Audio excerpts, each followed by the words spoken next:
Alors, pour rapidement, donc bonjour à tous et à toutes. Donc, bienvenue dans la sixième édition de la Smile at Work Week. Donc, nous sommes Victoria et Marie, chargées de communication et marketing chez Multibureau. Et aujourd'hui, dans ce webinaire, pardon, est sur le sujet des piliers de l'efficacité professionnelle avec Roma Leclerc, si je prononce bien votre nom de famille, Très bien. qui est donc consultante et voilà, vous donnera les clés pour d'un meilleur équilibre entre vie professionnelle et vie personnelle. Donc, je laisse la parole à Roma.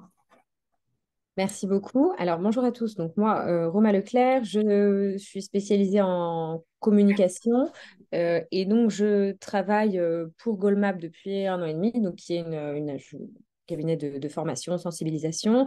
Aujourd'hui, particulièrement sur la notion de gestion du temps et productivité, avec aujourd'hui la thématique de travailler mieux, pas plus. Donc, grande promesse aujourd'hui en 1 heure. Ça va être très bien. Donc, comment on va fonctionner? Moi, j'ai donc une présentation à vous dérouler qui est assez dense, avec beaucoup de choses, mais les échanges sont très importants. Donc, le chat que vous avez, n'hésitez pas à vous en servir. Il est affiché pour moi en même temps. Donc, je peux rebondir immédiatement sur une question ou quoi que ce soit, ou alors vous indiquer que c'est quelque chose dont on parlera plus tard, par exemple dans la présentation. Donc, voilà, n'hésitez pas. Je vais aussi parfois vous poser des questions pour avoir un petit peu une tendance. Donc, voilà, n'hésitez pas à répondre. Il n'y a vraiment pas de souci. Vous pouvez m'envoyer un message direct si jamais vous voulez qu'il reste un petit peu anonyme. Enfin, et moi, voilà, si j'en parle, ou alors écrire dans le chat tout simplement. Ouais. Donc, Attendez, il y a juste une personne qui souhaite, enfin qui a levé la main. Alors je vais lui donner la par contre, parole. je n'ai pas les, Oui, pas en les fait, mains. on a accès, je pense, Oui, Marie aussi. c'est nous, Roma, qui allons te Ouais. dire directement les questions des participants, s'il y en a. Il y Parce que, en a à l'oral. OK, voilà, c'est ça. On te coupera ou on verra avec toi au moment. bien sûr. Tu laisses un petit peu de temps, mais voilà, on abordera sûrement un question-réponse. À À la la fin également, hein, bien Oui, sûr. c'est ça. Ouais. Du coup, bah, je laisse Eliona me parler. Ouais. Voilà. Oui, On peut vous bonjour. entendre. Oui, bonjour. Bonjour. C'est juste pour savoir quand on veut poser des questions, comment ça se passe. Je lève toujours la main parce que la discussion est désactivée chez moi. Ah bon? Oui. Attendez. Vous avez normalement un onglet Q et R, donc Ah, c'est par là questions-réponses. que je pose les questions. Ça va, Voilà, merci. voilà. On OK, y accès, donc on les lira à super. l'oral. Merci Ah, beaucoup. De donc la rien. discussion du webinaire, vous l'avez, elle n'est pas visible, c'est ça? Et donc il faut utiliser le Q&R. C'est C'est ça. ça. OK, ça marche. Alors, attendez. Merci. De rien. Les autres panélistes. OK. Alors, écoutez, pour moi, c'est bon. Alors, si vous voulez bien, j'y vais, je commence. Et n'hésitez pas si vous avez quoi que ce soit. Et en fin de webinaire, bien sûr, on pourra revoir des choses un petit peu plus spécifiques. Alors, première chose, je vous demanderai de désactiver vos micros. Si vous n'êtes pas en train de parler, c'est pour éviter les bruits de fond, les interruptions, etc. Comme on est sur une présentation voilà, d'1 heure où je vais pas mal parler, mais tout en vous laissant la parole si besoin, ce serait sympa pour qu'on n'ait pas à chercher d'où vient ce bruit de fond. Voilà, alors on y va. Donc, je vais commencer par une question assez simple concernant l'efficacité. Est-ce que vous pouvez... alors, ce serait bien par contre pour ça d'activer quand même le chat. Je ne sais pas si vous pouvez. Là où j'ai mis bonjour, vous avez vu mes messages ou pas du tout? Oui, Moi, ils moi, disent que oui. le chat est enregistré et j'ai mis bonjour 2 fois pour faire un test. Après, bon, En- si... Ah Après, oui, d'accord, j'ai des ouais. réponses qui arrivent dans le ouais, Q&R. c'est ça. Bon, bah, c'est parfait. Les deux arrivent au même endroit. Donc, sur une échelle de 0 à 10, à quel point est-ce que vous considérez être efficace au travail en gros. Et si vous étiez plus efficace, alors on a une notion un petit peu, parfois on a une définition un peu différente de l'efficacité, mais si vous étiez plus efficace, comment ça changerait votre vie en général, professionnelle, personnelle, dans les actions, les résultats, les ressentis?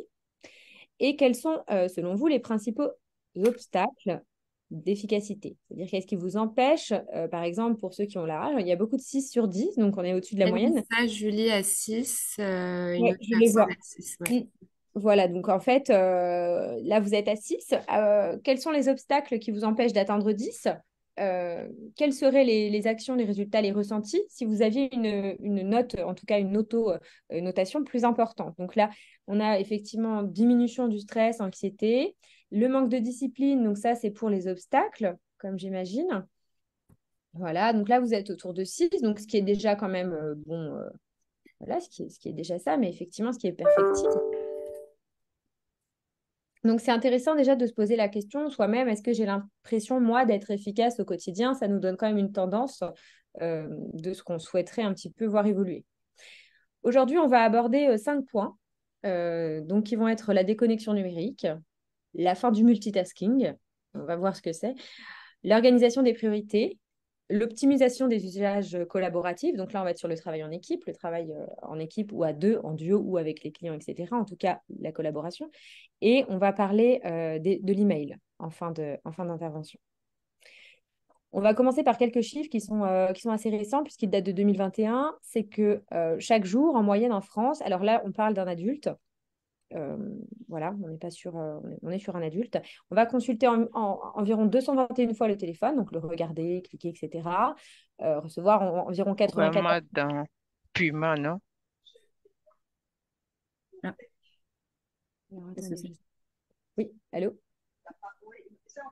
Alors, est-ce que vous pouvez, parce que moi, je peux pas désactiver les micros. Oui. Merci. Ouais, je pense que tu vas pouvoir désactiver Ouais, le micro. c'est Ouais. fait. Merci. Ouais. Merci beaucoup. Désolée. On passe en moyenne 5h37 sur Internet, sans compter vraiment la journée de travail, avec presque 2 heures, enfin 1h40 sur les réseaux sociaux.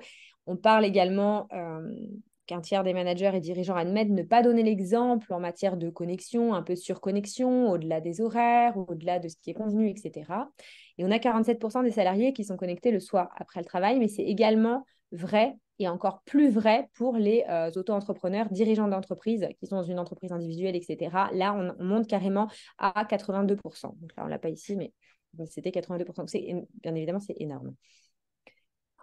On appelle ça l'hyperconnexion, le fait d'être tout le temps connecté à toute heure. Et on a des risques qui sont assez importants sur le sommeil, sur la productivité, la diminution du QI. Alors, c'est des diminutions qui sont temporaires, rassurez-vous.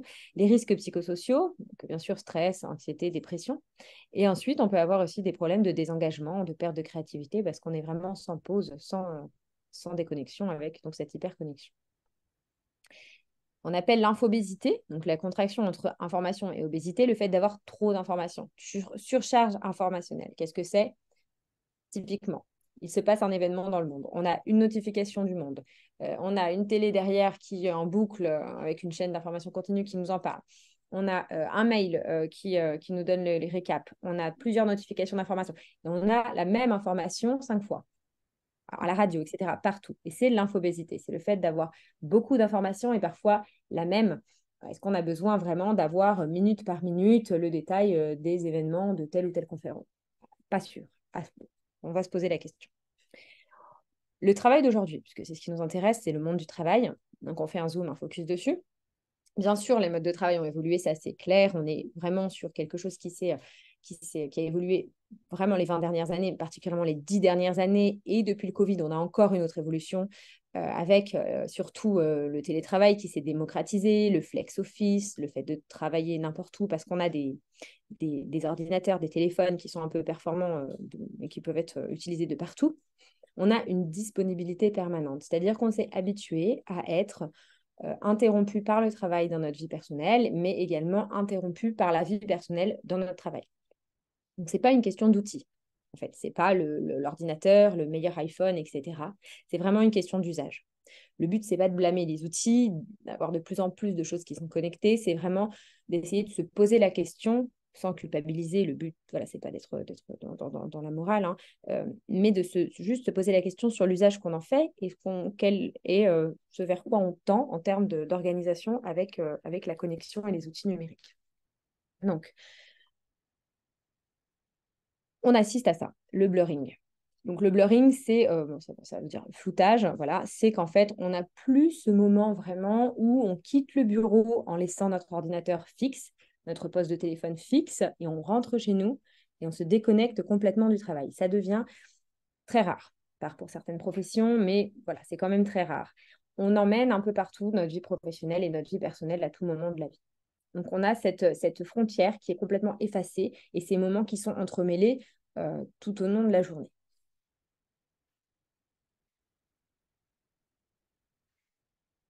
Donc, ce qu'on essaye de penser, ce qu'on essaye d'imaginer, c'est de compartimenter clairement les temps professionnels et les temps personnels.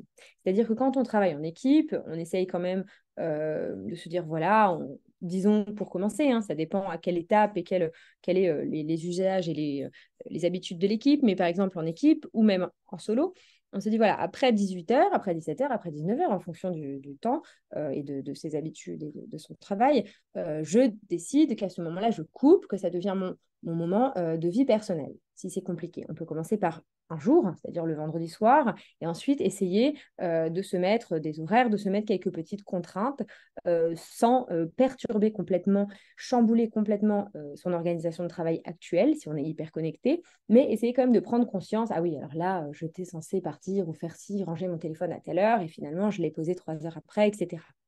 Donc, le fait d'arriver à compartimenter, c'est quelque chose qui va déjà nous donner une petite étape, un petit début. On parle beaucoup de la vie personnelle, de la vie professionnelle dans la vie personnelle, le soir, le week-end, pendant les vacances, etc. On a du mal à décrocher, mais c'est la même chose pour la vie personnelle. Maintenant, on a l'habitude de répondre à des téléphones, à des coups de téléphone perso, ou à toujours avoir un petit œil sur les messages perso, parce qu'on est tout le temps en fait disponible et on est tout le temps en fait joignable. L'objectif de remettre en place cette frontière entre vie perso et vie pro, c'est de créer des zones tampons. La coupure directement peut être compliquée, c'est-à-dire qu'on est en télétravail, admettons, on travaille dans un bureau ou même sur une table de salon, ou etc. C'est difficile de dire, voilà, maintenant j'ai fini ma journée en laissant l'ordinateur ouvert sur la table, et voilà, c'est compliqué. Une zone de tampon, ça va être avoir un rituel d'entrée et de sortie dans le travail, notamment en télétravail, mais c'est également vrai quand on est dans des bureaux partagés, des bureaux de coworking, etc. On décide qu'à ce moment-là, on éteint, on ferme, mais on peut se mettre également en indisponibilité parce qu'on sait qu'aujourd'hui, des outils, quand vous fermez votre ordinateur, vous pouvez quand même rester disponible et connecté sur votre téléphone professionnel, ou si vous utilisez un téléphone pour le pro et pour le perso, on peut mettre en place des réglages, des paramètres qui vont nous permettre de ne pas être dérangé tout de suite pour tout motif professionnel alors qu'on est dans son temps personnel. En télétravail, rituel d'entrée ou de sortie du travail, ça peut être, voilà, j'ai un espace pour ranger mes outils numériques de travail, mon ordinateur, mon téléphone pro, hein, c'est-à-dire qu'on a des tiroirs ou des étagères spécifiques qui, en fait, remplacent le moment où on quitte le travail. C'est pour montrer à notre cerveau qu'on se déconnecte et qu'on quitte ce moment de travail. Donc cet exemple, voilà, je me déconnecte, j'éteins et je sors. Alors après, je vais faire du sport, je vais faire des choses comme ça, mais essayez d'instaurer ça au moins une fois par semaine, au moins une fois, pour avoir vraiment cette coupure.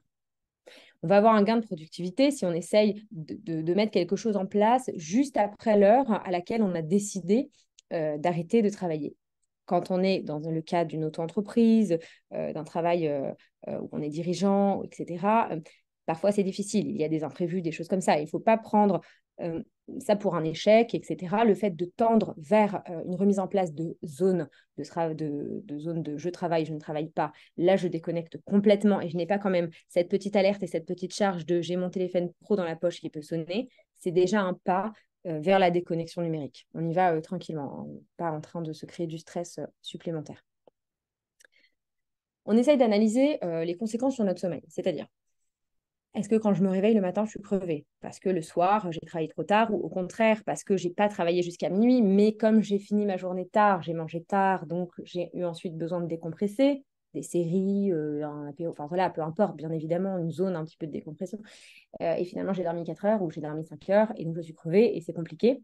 Donc, on essaye de voir un peu comment on en est par rapport au sommeil. Qu'est-ce qui fonctionne bien? Parfois, le week-end, on n'a beau pas mettre d'heure pour certains qui ont la chance de ne pas avoir à mettre de réveil le matin, on dort jusqu'à, je sais pas, 10h, midi, on n'est pas reposé parce que les heures qui sont entre 8h, 7h et midi ne sont pas du tout le même temps de récupération que les heures de sommeil entre 20h et minuit. Mieux vaut se coucher tôt et se lever plus tôt que se lever plus tard si on s'est couché tard. Ce ne sont pas les mêmes heures biologiquement parlant. quand on regarde son réveil, donc forcément le réveil maintenant c'est le smartphone hein, pour tout le monde, dès le réveil, euh, surtout la plupart des gens que je côtoie et avec qui je fais ces formations, il y en a beaucoup qui, vraiment le premier réflexe, après avoir éteint le réveil perso, c'est de regarder le pro. Est-ce que quelque chose est déjà arrivé? Est-ce que j'ai déjà un mail? Et en fait, ils sont déjà dans leur journée de travail à 7 heures du matin. Alors, le fait de consulter son téléphone professionnel et ses mails et déjà regarder sa journée, on est déjà dans la journée de travail. Alors que vous allez arriver au bureau ou sur votre lieu de coworking ou peu importe, 1 heure après ou 2 heures après.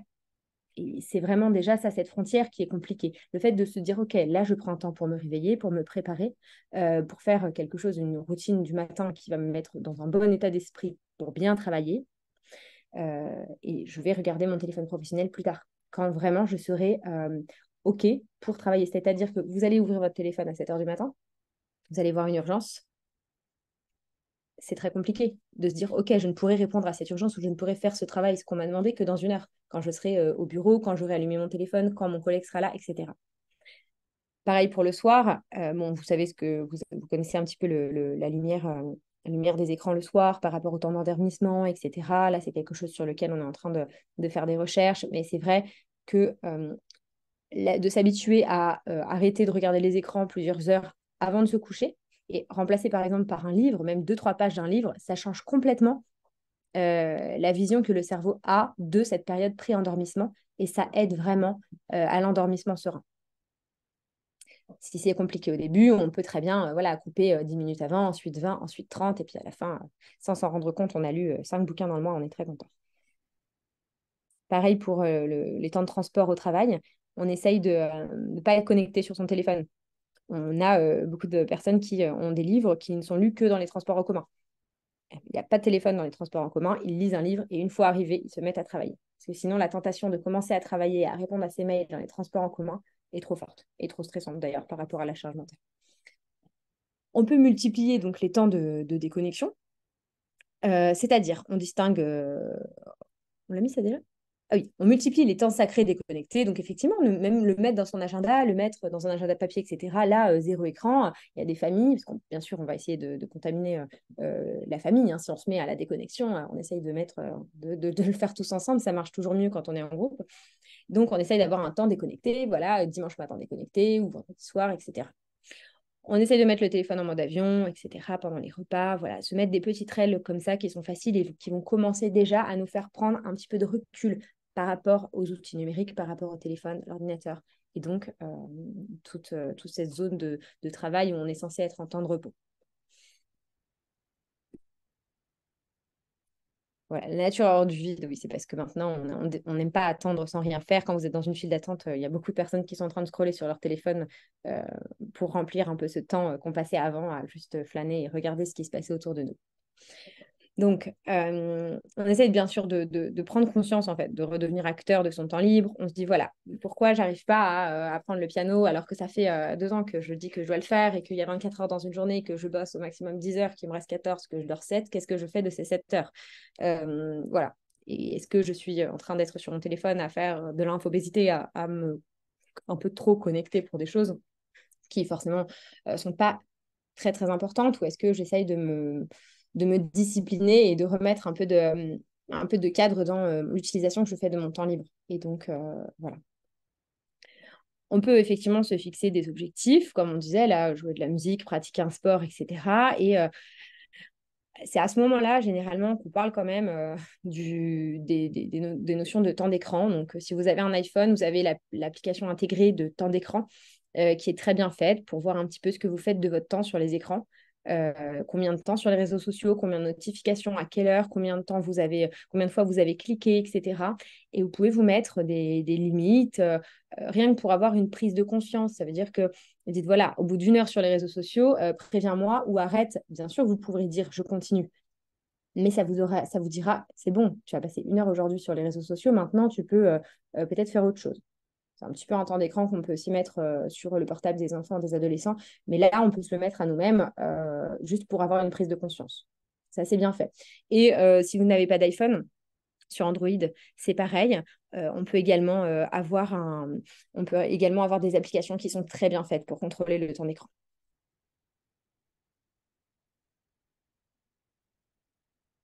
Donc, le digital, le but, c'est pas de se couper à 100% et ensuite de brûler nos ordinateurs et nos téléphones. C'est pas du tout le but. Le but, c'est de faire une utilisation intelligente de ces outils.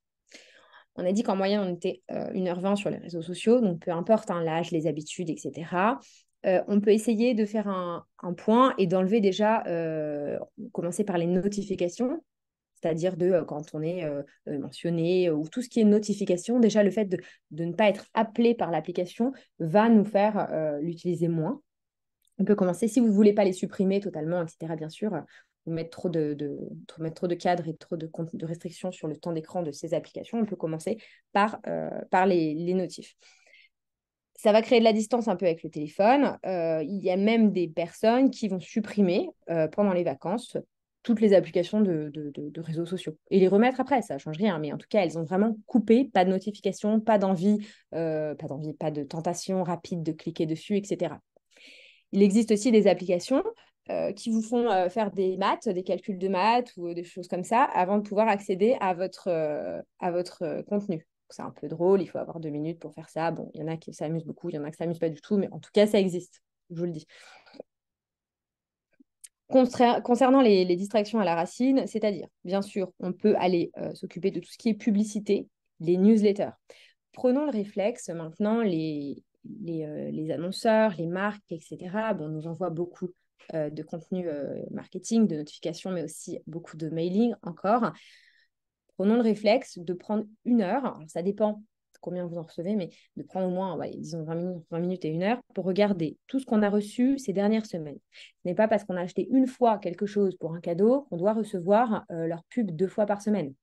On peut cliquer en bas de la page, ils sont obligés de vous mettre le lien pour vous désabonner.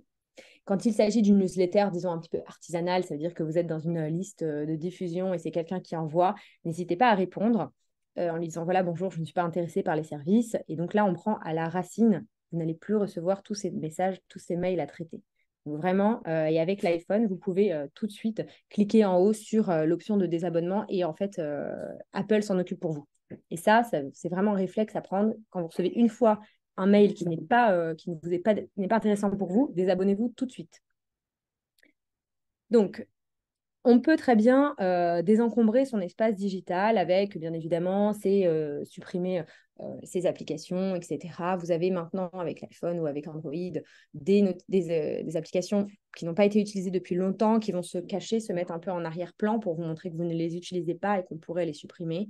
C'est intéressant de faire ce point, en tout cas, de prendre le temps de voir ce qu'on utilise, combien de temps on y passe et ce qu'on y fait, et en fait, le temps sur la semaine que ça représente. Et ça peut être énorme, ça peut être plus de dizaines d'heures, c'est vraiment énorme.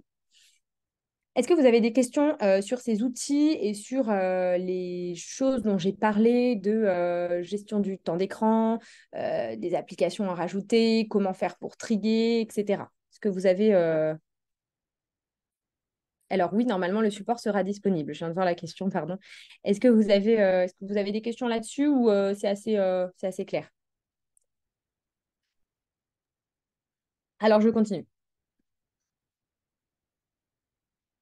Alors, je continue, oui, donc avec cette citation. Donc, la perfection est atteinte non pas quand il n'y a plus rien à ajouter, mais plus rien à retirer. Donc voilà, le but, c'est vraiment en fait de faire un peu du désencombrement de nos espaces numériques. C'était vraiment plus dans ce sens. Alors, voilà l'exercice pratique. Vous pouvez faire un screen ou prendre une photo avec le téléphone que vous avez tous à côté de l'ordinateur tout de suite pour voir un petit peu le premier exercice que vous pourrez faire directement à la fin. Donc, c'est très facile. Vous faites un point sur toutes vos pages d'applications, on les supprime, celles qu'on n'a pas utilisées. On réorganise par des groupes d'applications essentielles. Alors, ça peut être tout ce qui concerne du shopping, de la banque, bref. Il y a beaucoup de méthodes qui existent. Le but, c'est d'alléger. Donc là, voilà, vous pouvez faire, et surtout les notifications, très important. Donc voilà, vous faites une petite photo de ça et comme ça, ensuite, vous essayez et vous me direz combien d'applications vous avez supprimées. Maintenant qu'on a déconnecté, enfin qu'on a un petit peu allégé tout ça, donc très rapidement, On va parler du multitasking. Est-ce que vous faites du multitasking? J'aimerais vraiment savoir si au quotidien, vous êtes voilà, vous faites du multitasking. Est-ce que selon vous, ça rend plus efficace? Est-ce que c'est votre habitude de travail, etc. Est-ce que vous pouvez me mettre ça dans le chat?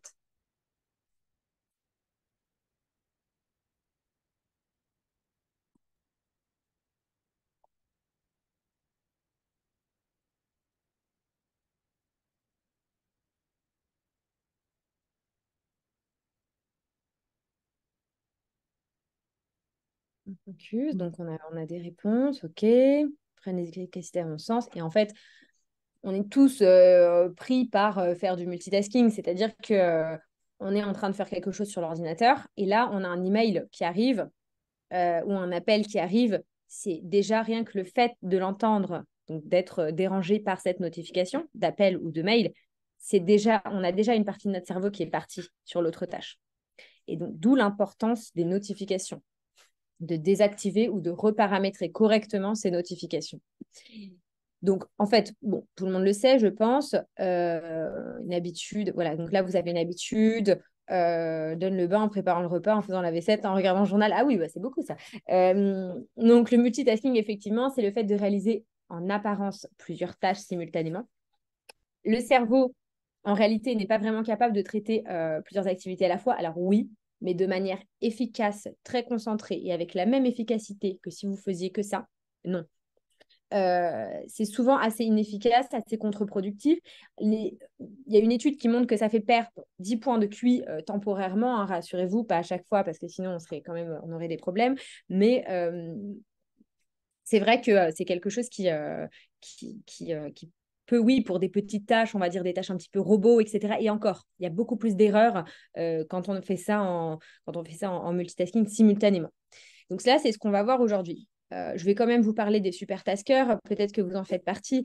Ils ne sont que 2,5%. Et en fait, c'est des personnes qui arrivent vraiment à faire plusieurs choses simultanément, aussi efficacement que s'ils ne faisaient que ça. Et on a étudié qu'ils avaient la même réaction de distance de freinage quand ils conduisent en téléphonant que lorsqu'ils conduisent sans téléphoner. Donc, c'est assez, voilà, c'est quand même, bon, c'est pas mal. Et en fait, bon, c'est généralement des gens qui sont assez entraînés, voilà, qui sont assez, ils sont que 2,5%. Donc, on n'est pas tous des super taskers. Mais bon, ça existe. Donc, ce que je vous disais quand vous étiez en train, je vous parlais de votre fichier là, sur lequel vous étiez en train de parler, l'appel qui arrive ou la notification d'email, il faut en moyenne 23 minutes pour retrouver sa concentration après une interruption dans son travail. Donc, on est sur quelque chose qui est vraiment voilà, assez précis. 23 minutes pour arriver à tout ça. Donc, c'est quand même énorme sur une journée de travail, le fait d'être déconcentré comme ça. Alors, bien évidemment, tout travail interrompu sera moins efficace parce que c'est logique, hein, enfin, on va faire des maths, hein, mais il prendra plus de temps parce qu'il faudra en fait, du coup, se remettre dans cette concentration et dans cette efficacité qu'on avait. Donc, ce qu'on propose, c'est le deep work, c'est-à-dire comme le travail en profondeur. Ce sont en fait des sessions de temps qui sont prévus dans notre emploi du temps, qu'on va se prévoir pour réaliser un travail, une tâche, une action, peu importe, qu'on a à effectuer. C'est-à-dire qu'on va mettre toutes nos capacités cognitives sur cette action, sur une seule action, en désactivant tout ce qui peut être parasite autour, les notifications, les appels, etc., pour améliorer en fait nos compétences sur ce sujet. Ça va créer de la valeur parce qu'on va faire un travail en profondeur qui est quand même beaucoup plus appréciable, beaucoup plus précis, avec une marge d'erreur qui est beaucoup moins importante. Et donc, on va essayer de comparer le multitasking et le time boxing. Le time boxing, c'est le fait de faire ces activités de deep work, comme je vais vous montrer ici. Donc, ici, voici le multitasking. Donc là, vous voyez la personne. Donc là, on est sur une frise. Hein, vous voyez tous à quoi ça ressemble. La personne commence vers 9h, allez, 9h15, et finit, oula, bien plus que 19h. Donc voilà sa journée. Vous voyez tous ces petits bâtons de couleur, c'est une activité. Donc, disons que tous les bâtons gris, c'est un email qui est traité. que tous les bâtons verts, c'est un appel, etc. Donc, vous voyez sa journée, quoi. Franchement, grosse journée. On voit qu'elle a un mail au milieu de sa pause déjeuner. Elle a vraiment une journée qui est très intense, avec une gestion du temps qui est quand même subie, hein. On voit bien qu'elle est réactive, hein. Elle répond tout de suite à l'email qu'elle reçoit. Voilà, c'est très réactive. La productivité va être faible parce qu'on voit qu'elle zappe d'une activité à une autre. C'est vraiment, on saute d'une tâche à une autre. On a un manque de sélectivité dans les tâches qui est évident. Et les conséquences peuvent être de la fatigue, problème d'attention, le stress et le sentiment de manque de contrôle qui est assez évident. Donc ça, c'est sur une personne qui fait du multitasking en fait au quotidien. Voilà. Maintenant, la personne qui va utiliser le time boxing dont je vous parlais, c'est une personne qui va réfléchir en amont à sa journée de travail, qui va se dire, voilà ce que j'ai à faire, elle va l'organiser le soir d'avant ou le matin même, je vais me faire des zones dans mon emploi du temps de deep work où je vais vraiment traiter en profondeur ce sujet-là. On voit que sa journée de travail est plus courte, avec des pauses qui sont plus importantes et plus régénératrices, qu'elle a des temps de travail qui sont plus concentrés et plus longs. Par exemple, sur le traitement des mails, on voit qu'elle ne les traite que 3 fois par jour. Qu'est-ce que ça implique pour traiter ses mails 3 fois par jour? On n'est pas non plus... c'est horrible de voir une notification de mail et de dire je le traite dans 2 heures. Non. Alors, qu'est-ce qu'elle a fait? Elle a fermé sa boîte mail ou désactivé les notifications pour éviter d'être tentée par le fait d'aller chercher, d'aller ouvrir ce mail alors que ce n'est pas prévu dans son emploi du temps. Sa gestion du temps est proactive avec une productivité élevée, focus, concentration, deep work, sentiment de contrôle et de gestion donc de ce temps. Forcément, pour mettre en place ce time boxing, c'est évident d'avoir réfléchi en amont sur la gestion des priorités. On ne peut pas imaginer gérer une journée de travail comme ça sans avoir vraiment réfléchi au sens de son travail, au sens de son activité et aux priorités. Mais comment gérer, comment définir des priorités? En premier, on va gérer son système de recueillement de l'information. Qu'est-ce que c'est?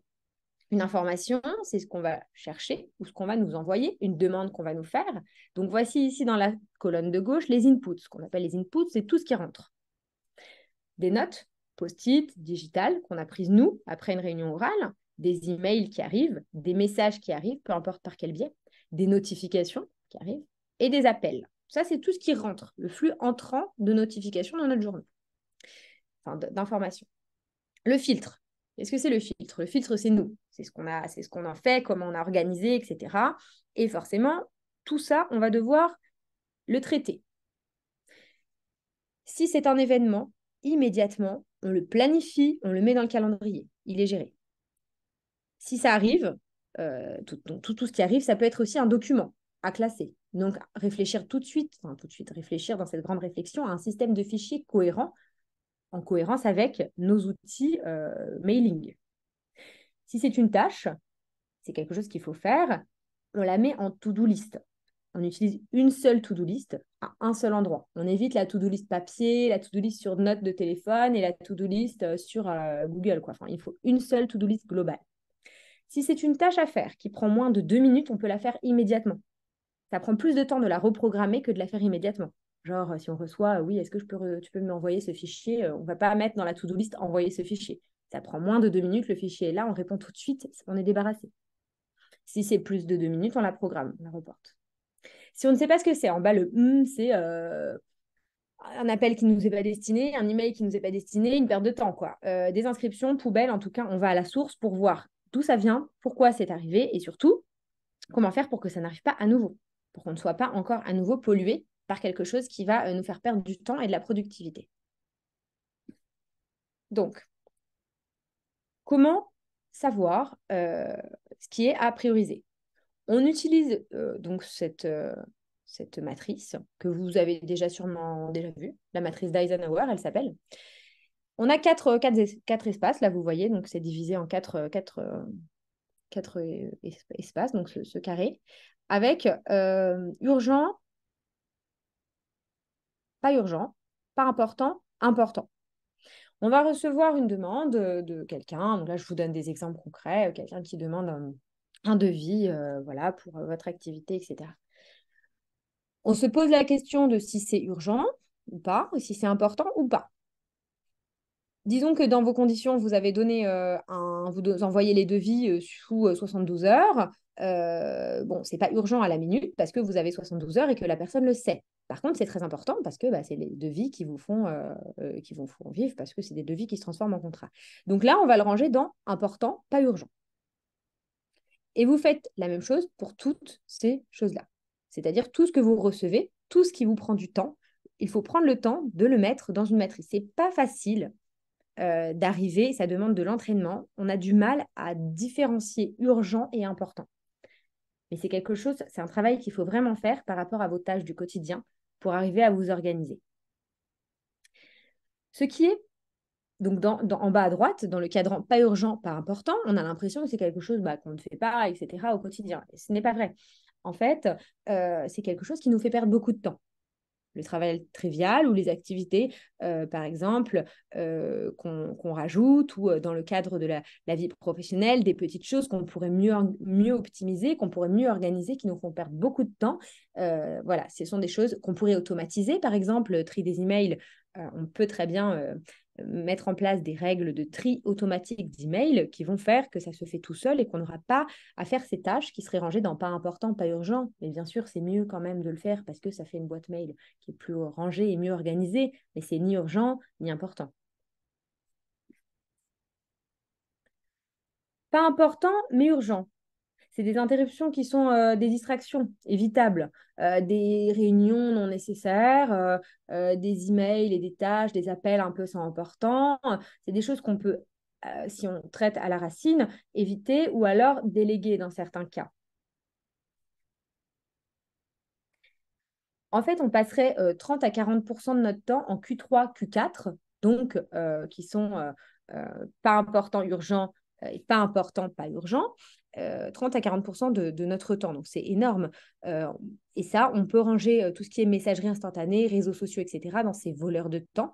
Et on peut très bien alléger tous ces Q3, Q4 avec ce qu'on disait, les notifications, la réflexion autour de notre gestion quotidienne des écrans, le fait de ne pas chasser l'information, mais de la laisser venir à soi.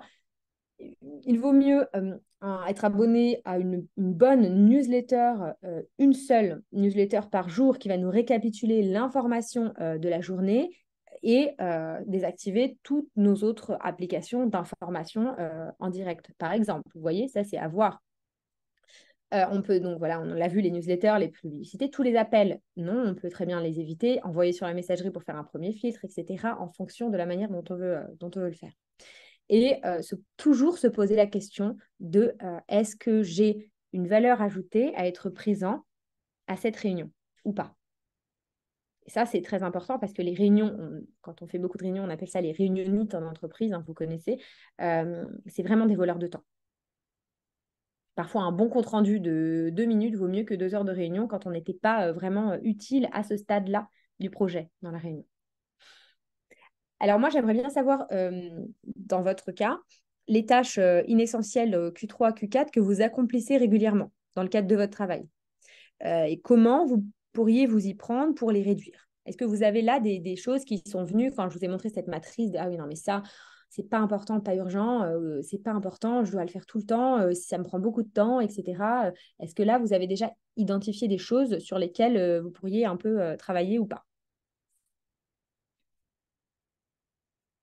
Sans nous donner le détail du détail, hein, bien sûr, mais est-ce que c'est quelque chose qui vous parle et le fait d'essayer de ranger vos actions de la journée dans cette matrice pourrait vous aider à vous organiser?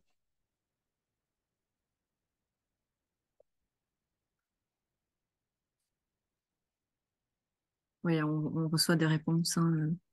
Je vois, ça arrive là. Ouais. C'est quand je sais que ce n'est pas important pour mon travail, je suis obligée d'y participer. Alors voilà, et ça, obligé, bien sûr que parfois, on n'a pas le choix hein, en fonction voilà, de ce qu'on nous dit, bien évidemment. Mais peut-être poser la question à la personne ou à ce qui nous fait, en fait, ce qui nous oblige, qui fait qu'on n'a pas le choix. Est-ce que vraiment c'est utile? Est-ce que mon temps de travail ne pourrait pas être mieux utilisé ailleurs? essayer d'argumenter en montrant que là, on n'avait pas de valeur ajoutée et qu'on a 1 heure qui ont été, voilà, qui ont été un peu perdues. Donc, c'est intéressant de se poser cette question sur tout ce qu'on fait dans la journée, de décomposer, de dire, voilà ce que j'ai fait aujourd'hui, est-ce que j'ai l'impression d'avoir été efficace? Le Q2. Donc, important, pas urgent. Typiquement, le devis, parce qu'on sait qu'on a 72 heures pour y répondre, mais c'est très important, mais quand même, c'est pas urgent à la minute. C'est du travail proactif, on l'a planifié. C'est des objectifs qui ont des impacts, comme ce fameux devis. Construction de relations, d'apprentissage, études, etc. Ça, on planifie. C'est-à-dire, on sait qu'on doit le faire. Donc, si c'est pas urgent, on le planifie et on met un gros time boxing sur la semaine, sur la journée, en fonction de comment on essaye de s'organiser. Oui, le manager est tenu, par exemple, d'organiser des réunions d'équipe et dont tout le monde doit venir, bien évidemment, mais dans ce cas-là, les réunions peuvent être plus courtes, avec, par exemple, un ordre du jour qui peut être mieux étudié, etc., etc.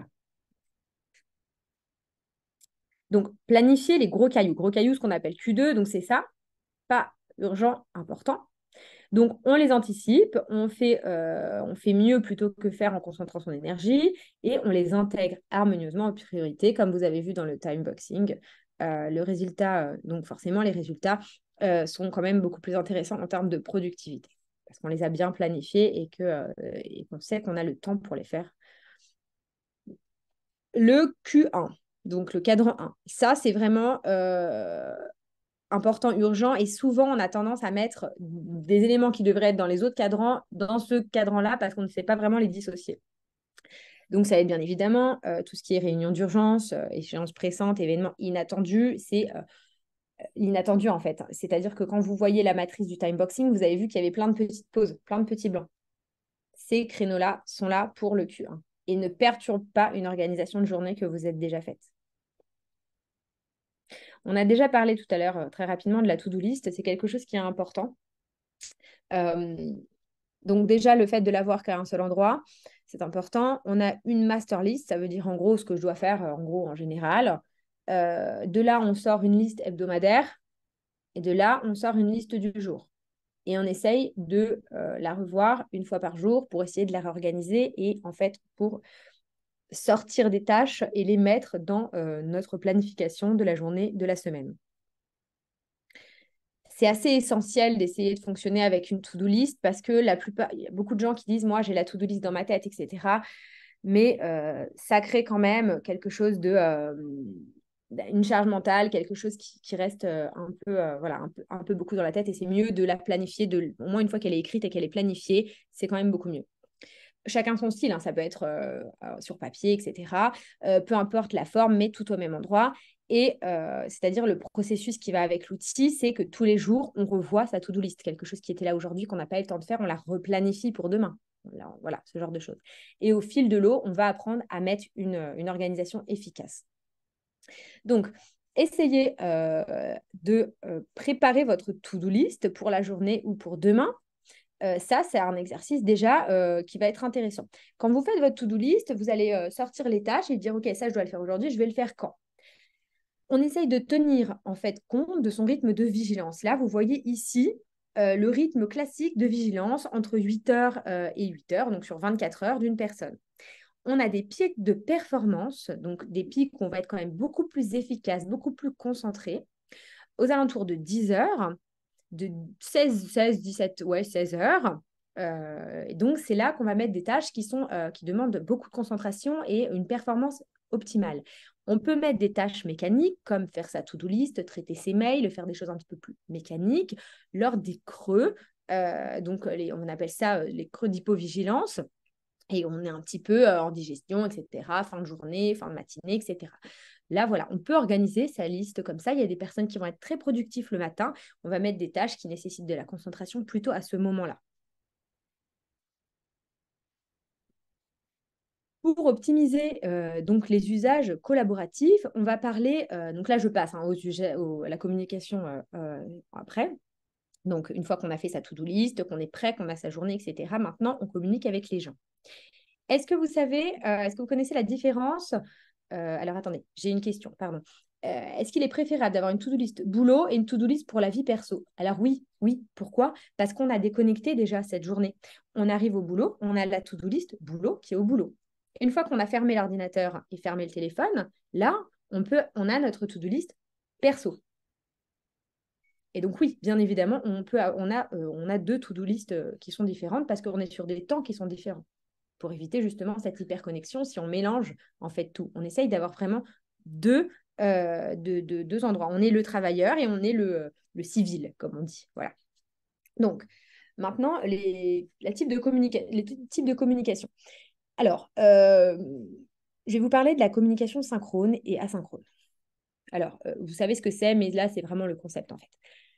La communication synchrone, c'est en temps réel. C'est-à-dire que là, je suis en discussion au téléphone, je suis en synchrone. C'est-à-dire je parle, il répond, je parle, il répond. On est tout de suite en synchrone. Échange direct, instantané. La communication asynchrone, elle est différée. Par exemple, j'envoie un email, il y a un temps entre les deux, entre la réponse. Ça, c'est une communication asynchrone. La communication asynchrone, à distance, par exemple, ça va être l'intranet, les mails, les réseaux sociaux, tout ce qui nécessite où il y a un temps de réponse. Voilà. Quand on est en présentiel, par exemple, en face-to-face, en réunion dans la même pièce, au téléphone, etc., groupe de travail, on est sur une communication synchrone. C'est important de différencier ces deux types de communication parce qu'en fonction des tâches et des objectifs des équipes et des personnes qui communiquent, on ne va pas utiliser le même type de communication et les mêmes canaux qui en découlent. On va avoir tendance à privilégier les outils asynchrones qui évitent les interruptions permanentes avec une favorisation de ce qu'on a vu tout à l'heure, le deep work et une efficacité. C'est-à-dire qu'on va travailler dans l'asynchrone, on va éviter d'être tout le temps connecté et d'être tout le temps OP et disponible pour du synchrone, à savoir le téléphone ouvert, le chat ouvert, etc. tout le temps, alors qu'on est sur une tâche qui est plus profonde et qui nécessite plus de choses. L'email, c'est un canal asynchrone. On évite d'en faire un canal synchrone. Ce n'est pas un chat. S'il y a besoin de 5 échanges et qu'on attend une réponse en 2 minutes à un email, c'est qu'il fallait un chat ou un appel. Mais l'email n'est pas un outil synchrone. C'est un super outil, l'email, et qui est construit de manière intelligente et qui a beaucoup, beaucoup d'avantages, mais qui n'a pas l'avantage d'être quelque chose de synchrone auquel on doit répondre tout de suite. Et c'est mieux, d'ailleurs. Donc, quand 10 personnes travaillent ensemble, on a 55 interruptions possibles, donc c'est énorme. Quand on a vu qu'il fallait 23 minutes pour se remettre dedans, on est d'accord. Donc le synchrone, c'est-à-dire le direct, hein, l'échange direct de ping-pong, ça doit être utilisé en dernier recours, urgence importante, parce qu'à chaque fois qu'on a une communication synchrone, c'est qu'on dérange quelqu'un qui essaye de faire un travail, un deep work profond. Donc, une communication face à face, téléphone, etc., ça peut débloquer une situation en 2 secondes, à la place d'un email, bien sûr. Mais c'est quelque chose qui ne doit pas être systématique. On n'appelle pas quelqu'un comme ça pour quelque chose qui n'est pas urgent, pas important et qui pourrait attendre un email. Et comme ça, la personne traite ce sujet dans son temps de gestion des emails qu'elle s'est défini. On vérifie la disponibilité de l'interlocuteur avant de l'appeler et de le déranger dans une tâche qui pourrait être profonde. Donc, on essaye de réfléchir aux usages qu'on a des canaux de communication. Un appel, une visio, etc., déranger en fait quelqu'un, c'est urgent. C'est parce que s'il y a quelque chose qui est urgent, le délai de réponse est immédiat, donc il n'y a pas de délai. Et dans ce cas-là, on essaye d'être efficace avec la caméra allumée quand on est en visio. Quand on désactive sa caméra, souvent, c'est qu'on est en train de faire autre chose. Attention requise, donc pas le multitasking, disponibilité aux horaires de travail. Et les visions hybrides, les visios hybrides, vous savez, c'est quand on est plusieurs dans une pièce et que il y en a qui sont en visio. Et en fait, on parle avec les gens en visio, mais il y a aussi des sous-discussions à l'intérieur de la pièce. Ça prend du temps et c'est un peu complexe en termes de communication. Le chat interne, les SMS, etc., c'est une urgence quand même assez élevée, mais il y a un délai de réponse qui est toléré de 30 minutes à 2 heures. Hein. Ce n'est pas immédiat, hein, sinon on appelle si c'est urgent. On essaye de mettre les notifications off et pas de ping-pong par chat quand on n'est pas disponible, quand on est pris sur quelque chose qui nécessite beaucoup de concentration. Le mail, c'est une urgence moyennement élevée. C'est un peu élevé parce que le fait qu'il y ait un mail, c'est quelque chose qu'il faut faire. Donc voilà, ça a la raison d'être. Mais le délai de réponse toléré est supérieur à 3 heures largement. On évite l'envoi en dehors des heures de travail. On peut programmer l'envoi, pas de souci. j'ai vu arriver je vais répondre tout de suite. On essaye de clarifier les attentes. Surtout, on réfléchit aux personnes qu'on met en copie. Est-ce qu'elles ont besoin de recevoir ce mail vraiment à cette étape, etc. On réfléchit bien. Et on met les notifications des mails off quand on n'est pas en train de traiter les mails. Le traitement des mails est une tâche à part entière dans la journée. Le souci, c'est qu'une tâche est souvent urgente pour nous, mais pas pour le supérieur. Exactement. Voilà, on n'a pas la même notion de l'urgence, de l'importance en fonction du métier et en fonction de chacun. Donc, en fait, essayez de clarifier des process. Il y a des choses qui arrivent régulièrement. Vous avez une tâche qui, pour vous, est urgente, mais pas pour l'autre. C'est rare que ça arrive qu'une fois. Donc, on en parle. On dit, écoute, voilà, moi, quand j'ai ça, je l'ai à tel délai. Toi, tu peux me répondre sous quelles conditions, etc. On essaye de clarifier des process, de clarifier des choses et de définir le meilleur canal de communication pour cette urgence ou pour cette tâche. Parce qu'il faut leur dire, pour moi, c'est important, pour toi, ça l'est moins, comment on peut faire ensemble. Donc, pour zoomer sur les mails, donc, quand on a été interrompu par une notification d'email, il faut plus d'une minute pour reprendre sa concentration. Bien évidemment, en termes écologiques, le mail, c'est quand même énorme. Une pièce jointe, c'est de 1 MO à 10 personnes, c'est 500 mètres en voiture. Donc, bon, il ne faut pas non plus envoyer... Enfin, voilà, c'est quand même un petit impact écologique non négligeable. Les salariés passent 30% de leur journée à gérer leur email car la boîte est toujours ouverte, qu'il y a des choses qui arrivent, on l'ouvre, on essaye de commencer, mais il y en a un autre qui arrive, on l'ouvre, on essaye de commencer. Et du coup, c'est énorme parce qu'on ne considère pas la gestion des emails comme une tâche à part entière. Le problème avec les emails, donc, on a 66% des 18-29 ans qui font usage de leurs outils numériques professionnels le soir, etc. Donc, bon, là, on l'a vu tout à l'heure, avec ce blurring, cette frontière. On met du temps à retrouver sa concentration.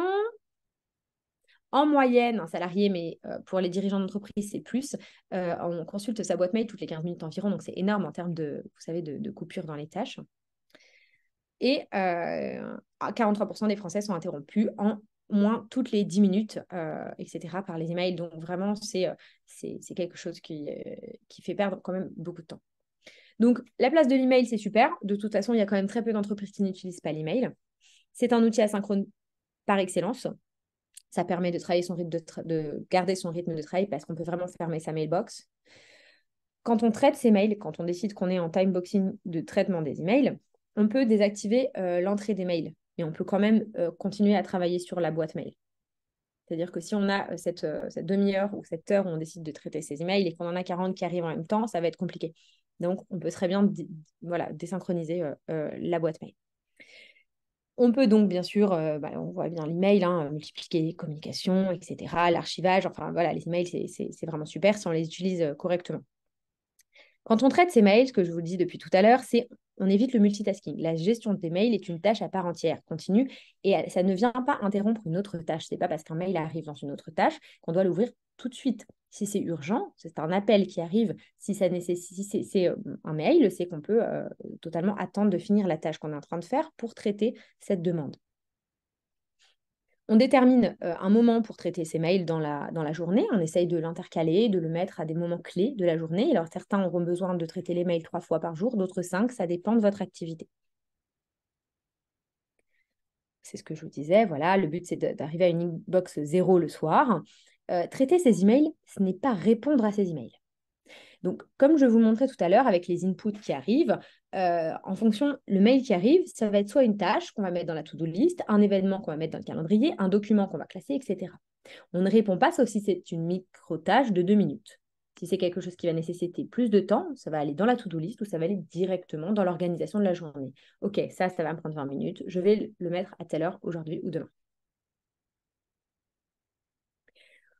On évite de consulter ces emails en dehors des heures de travail, bien évidemment, parce que prendre connaissance d'une tâche sans pouvoir la traiter, c'est vraiment une source de stress qui est vraiment identifiée, qui est très importante. Donc, ce que je vous disais tout à l'heure, on peut la mettre en pause, on peut programmer les heures d'envoi des emails, parce que si on a toujours un collègue ou quelqu'un à qui on va envoyer un mail, il va nous appeler tout de suite. Oui, j'ai vu ton mail. Non, en fait, je t'ai envoyé un mail, c'est parce que c'est pas urgent, donc j'ai pas envie que tu m'appelles tout de suite pour ça. Donc, on diffère l'envoi de ce genre de mail à la fin de la journée. C'est-à-dire qu'ils partent tous à 18h et vous fermez l'ordinateur à 18h02, c'est parfait. On apprend les raccourcis clavier, on peut aussi tout faire, toutes les règles de classement automatique, etc. en fonction des boîtes mail. Donc ça, il y a beaucoup de choses qui sont possibles pour aider à paramétrer la boîte mail correctement et être hyper efficace avec les mails. On vérifie si l'email est un canal approprié. Avant d'écrire un email, on se pose la question. S'il y a urgence, si le message est trop complexe, la règle des 3 emails, ça veut dire s'il faut plus de 3 emails pour définir le sujet du mail, c'est que le mail, c'est pas vraiment le bon canal pour ce sujet-là. On ne répond pas au tac à un mail. Ça crée un sentiment d'urgence injustifié. C'est un ping-pong de mail. Ça veut dire qu'en fait, c'est mieux de s'appeler ou de programmer une réunion. Et le mail n'est pas fait pour faire du ping-pong. Comme je vous disais, écrire un mail est différent de lire ses mails, avec le fait de placer la tâche vraiment à un endroit dans son agenda. On rédige des mails de qualité. Ça veut dire quoi? On se pose la question, est-ce que mon mail amène quelque chose? On n'écrit pas à chaud. On fait attention à la façon dont on répond par écrit, même en chat. Écrire tout en majuscule, c'est comme si vous étiez en train de crier. 3 points d'exclamation, c'est considéré comme assez agressif, etc. Voilà. Donc, on essaye de réfléchir à ça. On choisit bien ses destinataires en pensant à l'impact économique, psychologique et écologique. On choisit le moment d'envoi opportun, comme on disait tout à l'heure. Le fond et la forme, bien évidemment, la cyberpolitesse, la mise en forme, on structure un email. Vraiment, on met des bullet points, on peut mettre plusieurs paragraphes, on peut mettre 1, 2, 3, on peut vraiment aller très loin dans l'email. Par exemple, je vais vous montrer, là c'est un échange de mails classique. Donc, quelqu'un envoie un mail à son collègue. Voici ma proposition de tableau financier. Ça, c'est son contenu de mail avec la pièce jointe. Le second répond, OK, que dois-je faire? Le premier répond, me donner tes commentaires s'il te plaît. Réponse, sur le fond ou la forme? Réponse, les deux. Réponse, il y a une erreur sur l'avant-dernier calcul, il faudrait rendre le tableau plus lisible. Et répond, voici le tableau corrigé. Parfait pour moi, super, tu peux l'envoyer, je m'en occupe. On a une dizaine de mails pour un tableau. Donc, voilà les échanges sur ce tableau financier.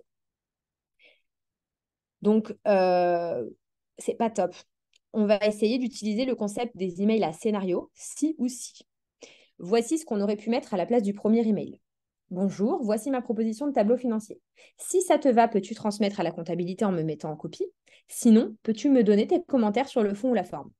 Là, on a un mail qui est utile, qui donne différents scénarios. Voilà, si c'est comme ça ou si c'est comme ça. Comme ça, la personne a toutes les informations sur ce qu'il doit faire.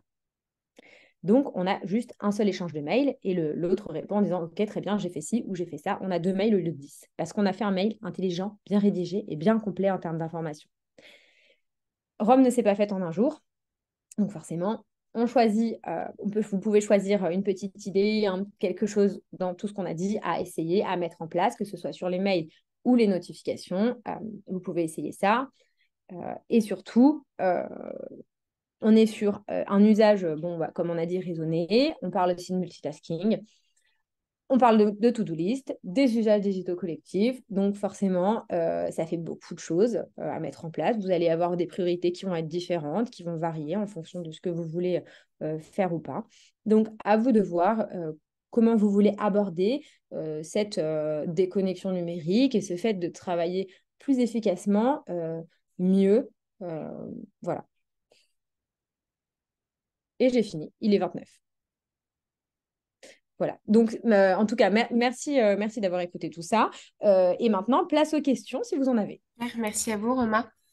On va attendre de voir si on a des questions. Quelque chose que vous n'avez pas, voilà, sur lequel je suis allée un peu vite ou que vous n'avez pas vraiment compris parce que c'était assez dense. Donc, On vous dit bravo, en tout cas, dans les commentaires. Donc, les gens ont l'air satisfaits. Ah, c'est gentil. N'hésitez pas à scanner avec le téléphone que vous avez à gauche de votre écran posé, à scanner ce QR code pour me dire ce que vous en avez pensé, ce que vous avez pensé, moi, de ma présentation. C'est très important. Votre retour est très important pour moi et aussi pour Goldmap.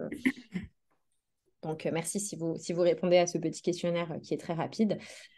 Pas de questions pour Julie, mais c'était top. Après, il faut l'appliquer parfois plus difficile, mais merci beaucoup. Donc, Choisissez un seul, quelque chose. Que ce soit là aujourd'hui, que ce soit supprimer quelques applications, vous désabonner de 5 newsletters. Vraiment une première étape, juste. Pas tout d'un coup, c'est trop. Il faut 21 jours pour s'habituer à une nouvelle habitude. Donc déjà, et puis n'hésitez pas à informer les gens aussi. voilà, je travaille en time boxing, je consulterai mes mails avec même un retour automatique, hein. Merci, j'ai bien reçu votre mail, je vous répondrai dans 3 heures et demain. Il y en a beaucoup qui informent les autres de leur démarche, ça enlève du stress. Et les gens disent, ah super, tu fais une gestion des emails et des écrans, trop bien. Comment tu fais? Voilà. Mm, mm. Mm, mm. Je souhaite obtenir la feuille intitulée Organiser son système de recueillement de l'info. Alors, où était-elle? Je vous mets ça. Est-ce que c'était celle qu'on a? Je vais faire un petit screenshot et puis vous pouvez après, oui, la renvoyer ou je peux même la mettre dans le. Alors, non, recueillement de l'info. Ah oui, oui, mais elle est très bien celle-là. Mais et ça, en fait, ça va vous faire des dossiers email, mais aussi des dossiers sur parfois le cloud, parfois l'ordinateur. Ça demande un peu de temps pour mettre tout ça en place au début pour que ce soit intelligent en fonction de ce que vous faites. Et une fois que c'est bien, bien pensé, et ben, ça fonctionne. Mais il y a toujours des choses ensuite à réajuster, hein. Voilà, c'est ça. Il y a toujours des choses à réajuster après, hein. On se dit, non, là, j'ai fait trop de dossiers, là, c'est un doublon, là, ça sert pas, là, c'est pas utile. Et voilà, vous n'aurez pas tout de suite la bonne organisation et c'est normal. Le but, c'est de tendre vers quelque chose.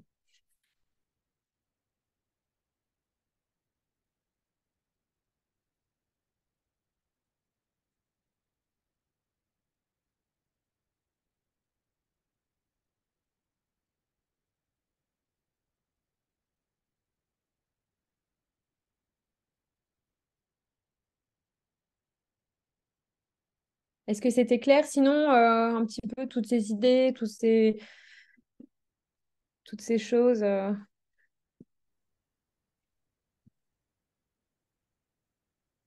Et le fait de se dire, bon, allez, j'essaye, je m'y mets, je fais au moins quelque chose, ça nous met, voilà, ça nous donne envie de tester des choses. Ne serait-ce que, allez, tout le monde supprime une application juste après. Ouais, il y en a certains justement qui disent oui, mais la mise en œuvre. Voilà, il faut commencer juste par une chose. Faites le tri dans vos applications, ne serait-ce que ça. Mm. Désactivez, désabonnez-vous de newsletters qui ne vous servent à rien, que vous n'avez pas ouvert. Ça peut être rapide, en 15 minutes par jour, on peut y arriver, on peut arriver à essayer de tendre vers ça. Ce qu'on appelle la détox numérique, quoi. Détox digitale. Mm.